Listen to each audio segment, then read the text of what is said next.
जानिए जमीन रजिस्ट्री के मामले में कहां कर सकते हैं शिकायत। नमस्कार, हमारे चैनल में आपका स्वागत। आजकल जमीन, प्लॉट या फिर घर खरीदने बेचने के दौरान धोखाधड़ी के कई मामले सामने आ रहे हैं। इनमें से एक बड़ा अपराध है फर्जी रजिस्ट्री, जिसमें किसी और की संपत्ति को धोखाधड़ी से किसी अन्य व्यक्ति के नाम कर दिया जाता है। इस तरह की घटनाओं में लोग अपनी जमीन या फिर संपत्ति गवा देते हैं और बाद में कानूनी लड़ाई में उलझ कर रह जाते हैं। अगर आपके साथ भी ऐसा हुआ है तो घबराने की कोई बात नहीं है। आप उचित कानूनी कार्रवाई करके अपनी संपत्ति वापस पा सकते हैं। आज के इस वीडियो में हम आपको बताएंगे कि फर्जी रजिस्ट्री होने पर कहां और कैसे शिकायत दर्ज कर सकते हैं। तो चलिए शुरू करते हैं आज का ये वीडियो। सबसे पहले आपको बताते हैं कि फर्जी रजिस्ट्री होती क्या है। दरअसल फर्जी रजिस्ट्री का मतलब है कि आपकी जमीन या फिर संपत्ति को जालसाजी करके यानी कि धोखाधड़ी से किसी अन्य व्यक्ति के नाम पर रजिस्टर्ड कर दिया गया हो। यह अपराध कई तरह से किया जा सकता है, जैसे कि फर्जी दस्तावेज बनाकर रजिस्ट्री कराना, मालिक की पहचान छिपाकर किसी अन्य को संपत्ति का विक्रेता दिखाना, नकली गवाहों के जरिए दस्तावेज तैयार करवाना या फिर कोई और तरीके से। अब आपको बताते हैं कि फर्जी रजिस्ट्री की शिकायत कहां और कैसे कर सकते हैं। यदि आपको पता चलता है कि आपकी संपत्ति की फर्जी रजिस्ट्री कर दी गई है तो आपको कुछ कदम उठाने चाहिए, जैसे कि रजिस्ट्रार कार्यालय में शिकायत करने का।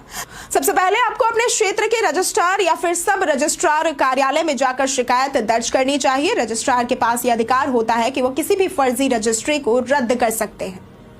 अगर इसकी प्रक्रिया की बात करें तो लिखित शिकायत तैयार करें और उसमें स्पष्ट रूप से ये बताएं कि रजिस्ट्री जालसाजी से हुई है। जरूरी दस्तावेज संलग्न करें, जैसे कि असली रजिस्ट्री की कॉपी, पहचान पत्र, स्वामित्व प्रमाण पत्र, अन्य संबंधित दस्तावेज। रजिस्ट्रार आपकी शिकायत की जांच करेगा और सही पाए जाने पर फर्जी रजिस्ट्री को रद्द कर देगा।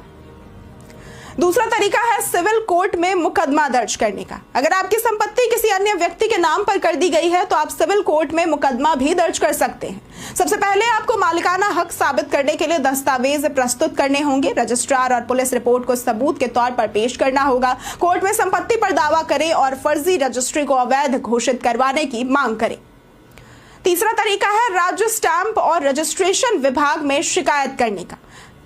हर राज्य में स्टाम्प और रजिस्ट्रेशन विभाग जरूर होता है, जहां आप इस मामले की शिकायत दर्ज कर सकते हैं। कई राज्यों में ऑनलाइन शिकायत दर्ज करने की सुविधा भी उपलब्ध होती है। ऑनलाइन शिकायत दर्ज करने का तरीका अगर हम आपको बताएं तो सबसे पहले उत्तर प्रदेश, बिहार, राजस्थान जैसे राज्यों में रजिस्ट्रेशन विभाग की वेबसाइट पर जाए, वहां शिकायत दर्ज करने का विकल्प चुने, आवश्यक दस्तावेज अपलोड करें और विवरण दर्ज करें। इसके बाद अधिकारी इस मामले की जांच करेंगे और उचित कार्रवाई करेंगे। चौथा तरीका है पुलिस स्टेशन में एफआईआर दर्ज करवाने का। दरअसल फर्जी रजिस्ट्री एक गंभीर अपराध है और इसके लिए आप पुलिस स्टेशन में एफआईआर भी दर्ज करवा सकते हैं। यह भारतीय दंड संहिता यानी कि आईपीसी के तहत अपराध की श्रेणी में भी आता है। आईपीसी की संबंधित धाराओं की अगर बात करें तो धारा 420 धोखाधड़ी, धारा 467 जालसाजी, धारा 468 धोखाधड़ी के उद्देश्य से जालसाजी और धारा 471 फर्जी दस्तावेजों का उपयोग और धारा 318 धोखाधड़ी और बेईमानी का अपराध।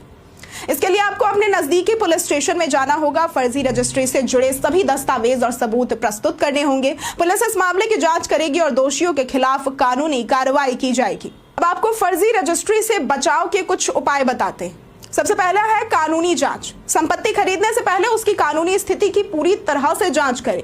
ऑनलाइन रिकॉर्ड देखें, सरकारी रजिस्ट्रेशन पोर्टल पर जाकर संपत्ति की रजिस्ट्री स्थिति जांचें, दस्तावेज सुरक्षित रखें। इसका मतलब है कि संपत्ति के सभी दस्तावेजों को सुरक्षित रखें और किसी अनजान व्यक्ति को न दें। संदिग्ध गतिविधियों पर सतर्क रहे। यदि आपको किसी संदिग्ध गतिविधि की जानकारी मिलती है तो तुरंत रजिस्ट्रार और पुलिस को सूचित करें। अगर आपकी जमीन, प्लॉट या घर की फर्जी रजिस्ट्री हो गई है तो घबराने की जरूरत नहीं है। आप रजिस्ट्रार, पुलिस, स्टाम्प विभाग और सिविल कोर्ट में शिकायत दर्ज कराकर न्याय पा सकते हैं। उचित कानूनी प्रक्रिया का पालन करके आप अपनी संपत्ति वापस पा सकते हैं और दोषियों के खिलाफ सख्त कार्रवाई भी करवा सकते हैं। याद रखिए कि आपकी सतर्कता और सही कानूनी कदम ही आपको इस तरह की धोखाधड़ी से बचा सकते हैं। अगर आपको आज की वीडियो पसंद आई हो तो इस वीडियो को लाइक करें, शेयर करें और साथ ही हमारे चैनल को सब्सक्राइब